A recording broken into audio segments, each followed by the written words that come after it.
రోజు రోజుకి గోల్డ్ రేట్లు పెరుగుతున్నాయి. తాకట్లో ఉన్న బంగారానికి వడ్డీలు పెరుగుతున్నాయని టెన్షన్ పడుతున్నారా? కొమ్మూరి గోల్డ్ వచ్చాక ఆ టెన్షనే పోయింది. కొమ్మూరి గోల్డ్.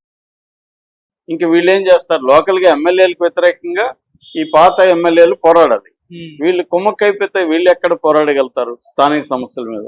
అప్పుడప్పుడు జగన్ రావడం, ఏదో కొన్ని ఇష్యూస్ మీద జనాల్లోకి రావడం, హడావిడి చేయడం, వెళ్ళిపోవడం అనేది తప్ప కన్సిస్టెంట్ గా ఈ ప్రభుత్వ మీద, ప్రజా వ్యతిరేక విధానాల మీద కానీ, హామీలు నెరవేర్చడం పోవడం మీద కానీ, ప్రజా సమస్యల మీద కానీ, అభివృద్ధి ఇన్ఈక్వల్ గా ఉందనే దాని మీద కానీ, పోలవరం ఇష్యూ మీద కానీ, తర్వాత వైజాగ్ లో స్టీల్ ప్లాంట్ ప్రైవేటీకరణకు సంబంధించి కానీ అనేక ఇష్యూలు ఉన్నా కూడా వాటిని కన్సిస్టెంట్ గా జగన్ పోరాడట్లేదు అన్న ఒక ఇమేజ్ అయితే జనంలోకి వెళ్తుంది. మరోపక్క సాయి కృష్ణ ఇష్యూని అయితే గట్టిగానే తీసుకురాగలిగారు, ఆ మేరకి జగన్ చేయగలిగాడు.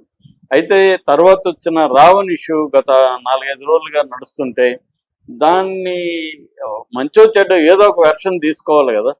అంటే రావణ్ మీరు సపోర్ట్ చేస్తున్నారా? కనీసం ఇప్పుడు ఒక వ్యక్తిని ఇలాగా స్టేషన్లు తిప్పడం కరెక్ట్ కాదు, మా వాళ్ళని కూడా ఇలాగే తిప్పారు అని చెప్పి కనీసం వాళ్ళని చాలా మందిని ఇలాగే తిప్పారు, స్టేషన్లకు కొట్టారు.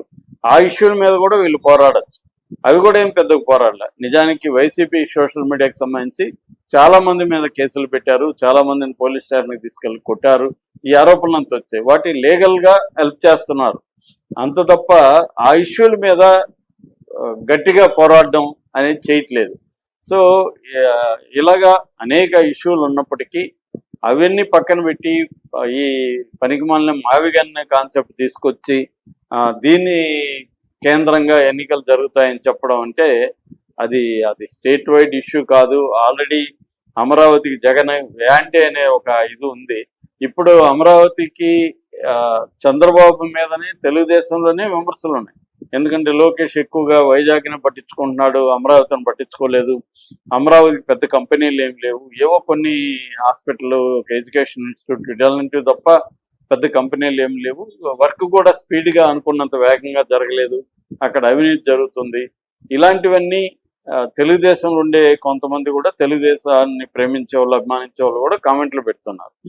అలాంటి ఇష్యూల మీద పోరాడకుండా మళ్ళీ ఒక కొత్త కన్ఫ్యూజన్ తెచ్చి మళ్ళీ నేను వస్తే అమరావతి ఉండదు అని చెప్పడం వల్ల కూడా రేపొద్దున చంద్రబాబు గీజీ అవుతుంది. జగన్ ఆ మాట అనడం వల్ల ఇక్కడ ఎవరు పెట్టుబడులు పెట్టట్లేదు, మళ్ళీ భయపెడుతున్నారు, ఈ సైకోగాడు మావిగన్న అంటున్నాడు అని చంద్రబాబు మాట్లాడడానికి జగనే ఆయుధం ఇచ్చినట్టుగా ఉంది.